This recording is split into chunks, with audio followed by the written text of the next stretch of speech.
నేను నిన్న వచ్చినాము. ఇప్పుడు వాళ్ళు ఇక్కడ హాస్పిటల్లో ఉన్నారు. మరి ఏదో కొంత వాళ్ళకి మంచికి చెడుకు ఖర్చులకైతే అవసరం ఉంటుందా లేదా? అది ఇస్తే డైవర్ట్ ఎట్లా అవుతుంది? ఓకే డైవర్ట్ అంటారు. మరి డైవర్ట్ చేస్తే జైలుకి ఎట్లా పంపిస్తాం? మన దాయలే కదా నిందితుడిని వెంటనే జైల్లో పెట్టారు కదా. ఫర్దర్ గా ఎంక్వైరీ చేసిన తర్వాత కఠిన శిక్ష అనేది ఉంటుంది కదా టైం. మరి దానికి ఆగకుండా ఎవరు డైవర్ట్ చేస్తారు? ఎవరు డైవర్ట్ చేస్తారు? ఎవరు డైవర్ట్ చేస్తారో వాళ్ళని అడగాలి.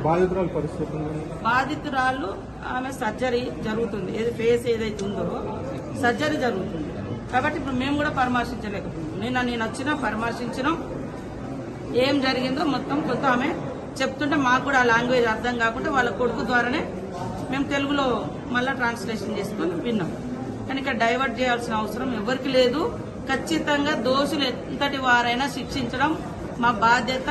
ఆ బిడ్డలుగా కూడా మాకు కూడా ఇంకా ఎక్కువ బాధ్యత. ఆడబిడ్డగా ఆదివాసీ బిడ్డగా కూడా